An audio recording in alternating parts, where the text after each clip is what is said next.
Repeat after me. Knowledge equals confidence. Say it again. When we know the information, we can be the educators. When we know what's actually happening, we can help clients anticipate their next move. To help us do that, I've got the super famous, absolute rock star from Keeping Current Matters, Mr. David Childers hitting the stage. Let's give him a giant round of applause. Let's go, big dog. Excited, man. Thank you. Thanks, man. Have fun. You got the clicker? I do. All right. Let's get started. I am excited to be here and spend just a few minutes together with us. You know, over the last couple of years, maybe we've gotten a chance to meet each other on Zoom, and now we're all here together. The best agents in the country talking about what is happening in the market and all about how to be the expert in this market. And so I want you to do a couple things as we get started. We're going to take about the next half hour and talk about some of the biggest issues, but here's what I want you to do. First thing, grab something to write with if you've got a pad or you've got something, and write this question down. Start off the day this way. This is you writing this, do I have a relevant market opinion based upon fact? Say it again. Do I have a relevant market opinion based upon fact? Because we live in a time right now, I'm not going to debate, there are a lot of opinions about our business. There are a lot of people that say, I read this, I saw this, I think this, my uncle told me that, and here's what I think. And very, very few times are based upon fact. Okay? So we're going to kind of help you develop over the next 30 minutes your relevant market opinion based upon fact. The second thing I'm going to ask of you, get your phone out. Everybody get it out, hold it up. Because what's going to happen when you come away from here, you say, I was in Dallas, Texas, I was with the best agents in the country, I was watching online, I was in this gathering, and this question's going to come up, and you're going to be able to say, okay, we talked about this when we were all together, okay? And you'll have that image on your phone. Not that you can solve it all right there, but you can say, can I share with you something that I learned, okay? Because this is, if I were to anchor our time together, I would do it right here, a Paul Volcker quote where he said, in a crisis, the only asset you have is your credibility. And I'll tell you right now, we are certainly not in the crisis of 2008. We're certainly not in the crisis of 2020 and the pandemic, and thank God for that. But we're in a time where we've seen interest rates rise, causing the issues that we see in the market right now. Second fastest rise in interest rates since they've been recorded, and it's causing a lot of people to question, where are we at? Okay? So this idea of credibility, because here's where this comes up. You're going to get asked a question, and the answer to the question is, I don't know, we'll see, or let's see what happens, or I'm not sure, or here's what experts are saying, okay? And I'm going to give that to you so that you can then bring your expert opinion. So what we did, setting up for this is we asked you the question, what are the biggest things that you're being asked that clients are saying, this is what I want to know the answers to? And here are the questions that came up. I wrote them or copied them verbatim the way that you gave them to us. Our price is going to drop. Will the market crash?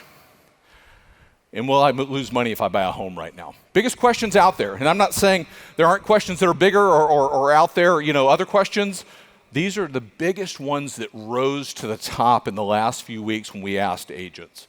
Affordability certainly bearing down hard on homeowners and folks looking to buy right now. We can talk about that as well. But these questions are where we're going to anchor our time, okay? And I'm going to give you a little bit of perspective on that. Now, the first place I always like to start, there's a book written in 1987 called The Art of Leadership by a man named Max Dupree. And in that book, the first line he said, the leader's job is always to define reality. And as leaders, a group of leaders here, I want to define reality right here. This is a look at the average 30-year fixed every week in our business starting at the beginning of the year. And if you think about this, that right there has caused over $700 in increased payment on the average home purchased in this country. That's it right there. That is reality of what we face right now. In every listing appointment, every conversation, I would have that image on my phone. I would have that image where I can present it to people and say, this is reality. And here's the thing. We're in a volatile market. Some people are going to say, are we past inflation? Have interest rates peaked? And I would say there's a lot of evidence out there that we have seen some of that. But let's hope they're right, okay? But the message is we're in a volatile market. So what's going to happen with prices? Big question. Right here, Mark Zandi, I don't think housing prices will decline in a meaningful way. But there will be some price declines across the country. What's Mark saying there? If I were to have to define Mark as an economist, sort of a pessimistic economist. And what he's saying is there's not a case to be made right now for national home price depreciation, okay? Because back in 2008, there was over 20% drop in national home prices. Not a case to be made for that today. But there could be some price declines across the country. What is he referencing there? Overheated markets that could see some declines, okay? So that's the reality of where we live. And yet customers are going to be inundated with headlines like this.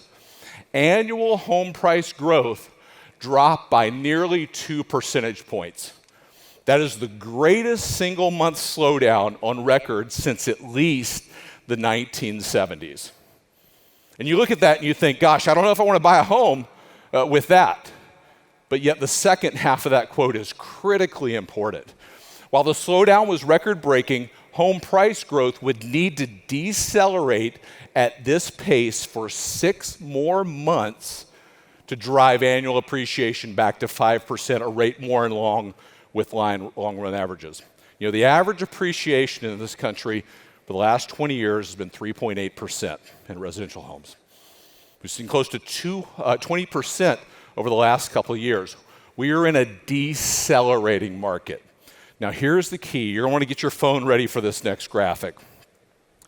The way to communicate a decelerating market is that we're seeing less appreciation, not depreciation. So this is a look from CoreLogic at home price appreciation starting at January and going through June. Now, before you say, David, this is June, it doesn't matter anymore, here we are almost the end of August, look for the trend. Expect to see less appreciation each month in residential home prices. Expect your clients to see that and say, gosh, that doesn't feel good. It doesn't feel good to see that, and I'm a little bit nervous, and what's that going to mean? Maybe I misunderstand it, but we're coming off approximately 20% appreciation in this country into what most forecasters are saying about 10%. This is a look at the latest average of all 7 forecasters we track at Keeping Current Matters and what they believe home price appreciation will be this year. So a decelerating market into much more of a normal market. Now I'm going to talk about this in just a minute. What are forecasters saying for the next 5 years? Because that's critically important, and we're going to talk about that, okay? So home prices, deceleration is alive in the market, yet forecasters are saying, you know what, we're going to see appreciation this year. Now, this brings up the question, when people start talking about prices, they say, gosh, I look at the last couple of years and I think about all the things I've seen and what happened in 2008, and I saw somebody get hurt during that time, and it certainly doesn't feel good. And I feel like, this market is going to end up in a bad situation. Is this market going to crash? Second biggest question that was asked of agents that we recorded with this survey. So I think this is worth some time spending here. If you followed Keeping Current Matters, we've done a lot of work on why this isn't 2008 anymore, and why recession doesn't equal housing crisis, and a lot of people have shared that information and gotten it out there. And I think generally in the media, if you look at what's being said, that information is getting out there, and that's a great thing, right? Due to the hard work of people in this room, that message is out there. And oh, by the way, side message, due to the hard work of everybody in this room, real estate was able to thrive during the pandemic. That's huge. You can clap for that if you want to. You don't have to. But that's amazing. The ability through technology to get the word out that this is what's going to happen in this market. And I think we have to do the same thing right now. So if you think about crash, I'll give you the perspective of what our researchers look at every day. It's really hard right now to find a reputable, notable economist that says the market's going to crash. I'm not saying there aren't people on YouTube that are going to say that, because they're out there every day, and they usually have a book or something to sell you to help you get through there. But they're out there. But I would say this, if you think about the crash topic, there are a few things that I do see economists saying, if you want to stay on top of this, this is what you have to watch, okay? And here's what they would be. Employment. We want to stay on top of employment. We want to look at lending standards. We want to look at foreclosures. And ultimately, you want to look at inventory. Those are the things you want to stay on top of to build your relevant market opinion based upon fact on this topic. Now, everything that I'm talking about is at the national level. Your job is to take this back home and bring the perspective of where you're at and here's what's happening. But let's unpack sort of those four topics right now and say, where are we at relative to that? And I'll start with employment. This is a graphic that I don't think anybody's seen yet. And the bottom line with employment right now is the length of the crisis is very different in what we've seen over the last couple of years. So I'm going to step down here and kind of look back at it and walk you through it. So if you look at this, let's start with the red area. The red part of this graphic is really what employment was doing back during the 2008 crisis. And back then, it took 9 years for us to return back to where we were pre-crisis, okay? So if you think about where we were in 2007 going into the crisis, it took 9 years to get back over there. Now, the interesting thing is there were over 6 years where unemployment was over 6%. Okay, very, very key fact in understanding employment and how it relates today versus back then. Now, if we look at the blue bar, that is today. So when we saw the pandemic hit, unemployment shot up. We just passed over in July the point at 3.5% unemployment rate in this country, where we're back to where we started. 2 years. That's amazing. Back then, 9 years, we know what happened in the housing crisis. We're nowhere near where that was back then. So understanding employment, understanding where we've been is really, really critical in this place. So if we keep this sort of train moving, the next thing you want to look at is lending standards. So for lending standards, we look at the Mortgage Credit Availability Index. That is, how hard is it to get a loan in this country? And the higher this index, the easier it is to get a loan. So this goes all the way back to 2004. What do you notice here? Shot up during the financial crisis and the housing crisis. And then we had this pendulum swing after the crisis. And lending standards got a lot harder. It's harder to buy a home, harder, certainly if you're self-employed, hard to go qualify for a mortgage. And we haven't returned then. Anybody remember when we were talking during the pandemic about where did jumbo loans go? What happened? Lending standards actually have constricted over the last couple of years. It's gotten harder in this country to get a loan, okay? If you followed KCM, you're very familiar with and equipped to have this conversation. Now, here's where it gets interesting. This leads into foreclosures. This is a look right here at foreclosures by year going all the way back to 2005. The red bars are every year in this country where there were more than 1 million foreclosures. Back in the crisis, there were over 9 million foreclosures in this country.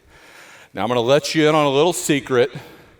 What happens when you have a better qualified borrower? Right? That's what happens right there. When people can afford and repay the mortgage they have, you see less foreclosures. If you think about the Dodd-Frank Act that came in after the crisis, the idea of a qualified mortgage, which is built on the principle of the ability to repay, and that's what we've seen. Every year in this country since 2010, less and less foreclosures. Now, let's take 2020 and 2021 off the map because those are anomaly years, and let's not talk about those because there's a moratorium on foreclosures. But if you look at this, that trend has been down. Now, if you want to have a rebuttal or sort of an argument to that, the past in foreclosures does not dictate the future, and I would agree with you 1,000%. But what you do have to look at is the impact of a better qualified borrower. Now, what's the reality right now of foreclosures? Adam Data, they make their money on foreclosures. Only about 214,800 homeowners were facing possible foreclosure in the second quarter of 2022, or just 0.4% of the 58.2 outstanding mortgages in the U.S. I had to put that up there for me. That's 0.4. Now, if you talk to a mortgage company, their tolerances on foreclosure, they generally don't want to see more than about 1% in a portfolio in a distressed state at any one time. We're at 0.4 right here. We're not even at standards they would consider, and we're good with that, okay? I was with a mortgage company a couple weeks ago. Back during the crisis, that number reached 14% in this country. I just want to give you perspective on where we are. Because, if you only watch YouTube and folks that are out there and they say there's been a 7,000% increase in foreclosures in the last year. Next time somebody says, what about all these foreclosures? Just look at them and go, what are you talking about? I don't understand. But here's the rest of this.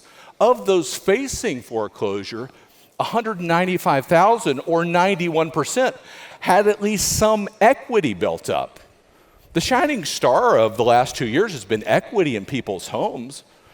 There was a lot of pain that we felt as a business, as a country, as people back in 2008. And I'll raise my hand. Being in the business, we faced that pain too. We sold our house, couldn't afford it anymore, and it sucked. It wasn't fun.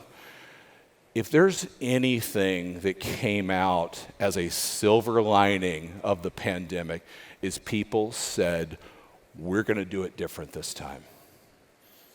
We're not going to go out and take everything in our house and buy a jet ski and go on vacation and do everything that we did. We're going to try something different this time. And you can absolutely see it. Let's talk about inventory. This is a look at inventory in this country as of Friday, just a few days ago, last week. So where are we at in inventory? Well, year over year, we're up 27% in this country. You look at the same week in 2020, we're down 7%. Same week in 2019, down 42%. I would encourage you to go back and pull these numbers in your market and say, this is where we're at. Because it's causing a lot of people to think, are we in a buyer's market now? What's going to happen? How is this going to work out? And we absolutely, are in a situation right now where we don't have the number of homes in this country for the people that want to buy them. Okay? So if you start to look at those, my point would be on the biggest issues that economists and those that are publishing information, that's what I would look at. I would stay on top of that and I would be educated. And I would say, next time somebody says, hey, is this market going to crash? Be prepared with all of that information to deliver that to them. Have these images on your phone. Have these in a place where you can say, can I share this information with you? Right? Because if people sort of go, gosh, prices have risen and interest rates are risen and I think the market's going to crash, they kind of put their hands in their pocket and they say, we're not going to do anything. We're going to just wait this out. Anybody talked about, I'm going to wait till prices drop. Number one reason the market's going to crash is everybody's waiting for prices to drop. That's the truth. And so I think getting this information out is key. We'll keep this track kind of going. Will I lose money if I buy a home right now? Let's look at what experts are saying. Let's look at really understanding what that means across the country. And more than anything, I want to do the best job I can at showing you the reason for the way experts think right now. So if you look at the home price expectation survey, this is a survey that comes out every quarter. 100 economists, they ask them, what do you think is going to happen to home prices over the next few years? Okay, and this is what the net of their findings is. About 9% appreciation this year, and then much more normal appreciation going into the years that follow. Okay, remember I said 3.8% is the average appreciation in this country, and seeing that right there. Why do they believe that? That's what I'm more interested in. You know, David, the CEO of Realtor.com that was on stage yesterday afternoon, talked about this in two different ways. He talked about the undersupply of homes in this country, and we've all heard about that. And he talked about millennials. Those are the two key pieces, if you remember that, what he talked about. I want to give you a graphic that'll maybe help you visualize that with people. First one, one quote here before you get into that. Dave Ramsey's been out there talking about, everything that's out there. You like it? All right. I was getting ready for a presentation a couple of weeks ago, and my mom called. I was sitting in the hotel room. It was 8 o'clock in the morning, and she said, David, I grew up in a little town in South Georgia, said, we watched Dave Ramsey last night. And I said, yeah, Mom, I knew he was doing that. And you ever talk to your parents and they're both talking at the same time and we're trying to have this conversation? And she said, he said a lot about the housing market. And I said, well, what'd you think? And my dad didn't miss a beat. He said, we think you're better. And so I'm like, I am good with that. I am good with that. So Dave Ramsey says the root issue of what drives house prices is almost always supply and demand. Agree with that? Now, interest rates affect that. When interest rates go up, guess what? Fewer buyers, and demand goes down. Thus, prices are going to soften or not be as cray-cray, that's his word, as they have been, and that's what we're seeing right now. I don't think there's a better sort of word picture to explain where we're at right now, but if we take this idea of the number of homes on the market and the number of people that want to buy them and graphically give that to you, here's what it looks like. This is a look going all the way back to the 70s of the number of single-family housing units completed in this country. And over the last 14 years, we have been below the 50-year average in the number of homes brought to market across the country. Now, there's a reason for that, a very good reason for that. Back in 2008, builders were at the epicenter of the crisis. They, had built all these homes, people that didn't qualify for more sort of inflated demand is what I would call back then, and they were stuck holding the bag. A lot of builders got out of the business, and certainly you know that in your market. And building's not a business you just get into. It's a trade.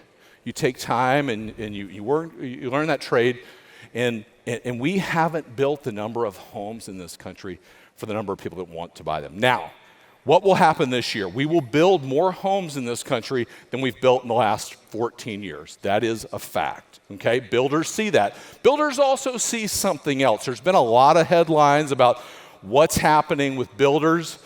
Starts and permits are down. Here's my question. What did you think was going to happen? Consumers said, we're not buying, and builders like, we're not building. We're good. We remember what happened last time. And that's the reality. But we will build more homes this year than we have, and we'll surpass this 50-year average. Now, that's the reality right there in the supply side. What's the reality on demand? This is U.S. population by generation. So you think about this, millennials moving through their peak home buying years. Little statistic coming from NAR, 81% of first-time home buyers last year were millennials. 81%. 43% of all buyers in this country were millennials. Where are they at right there? The peak home buying years. So literally right now, you have a situation where we haven't built the number of homes in this country that we've needed, and we have the largest demographic behind the baby boomers moving through their peak home buying years. And that is absolutely what is keeping upward pressure on prices. The reason I bring that up is I think sometimes when we talk about prices, it sounds like we're like, don't look at this over here, prices are going to appreciate. And really taking the time, making a video to explain this is what's happening with prices in this country. This is why you can be confident. Because again, what did we talk about? When those questions come up, every time they do, credibility is at stake. You know, I started off this time we have together with the Paul Volcker quote. Paul is a Fed chairman from 1979 to 1987, really a time where we're in the highest inflation this country had seen. Inflation's a big deal right now.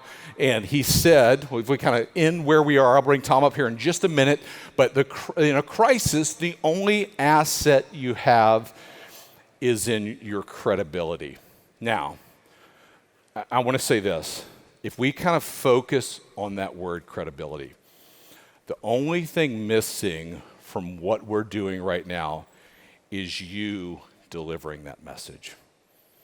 That's your job, right? The last couple of days, we've been here, be here tomorrow, we'll go back home. Your job is to bring this message to your market. We can be the educator right now. We have the technology, we have Zoom, we have social media channels, we have YouTube, we have all the things that we know about that we can bring this message to market. At Keeping Current Matters, we've developed a tool for you that you can bring this message with those words to your market as you deliver it. So we've got a video that we're going to roll real quick. I want to show you that, and then I'm going to come back in just a minute. 81% of all consumers make a decision after watching a video. There is nothing like video. Real talk. Real talk. Real talk. I love it. Check out the Real Talk feature on the Keeping Current Matters app. This is the game changer every agent needs. You've got to check out this application. It is insane. You need to try Real Talk by KCM, the first all-in-one video creator for real estate agents. All I have to do is open up my app, press record, and then what do? Share it to social. Make professional real estate videos in minutes with Real Talk by KCM. So easy. Real Talk gives you the ability to record these videos with the script. It's an all-in-one video app that you then record. It brings in the graphic. You hit end, and you've got something to share on social. You've got something to share wherever you want to send it, okay? We want to get as many people sharing this information as possible. Here's why.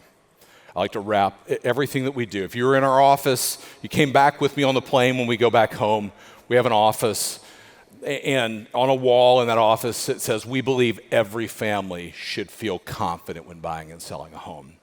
And I'll tell you, we live in a world right now where people do not know what to believe.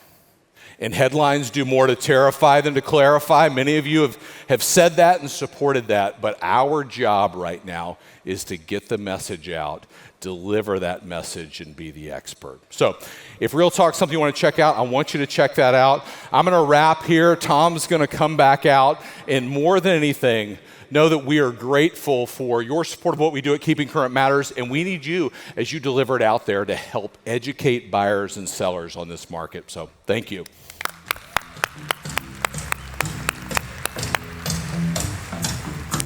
Great work, man. Love you, buddy.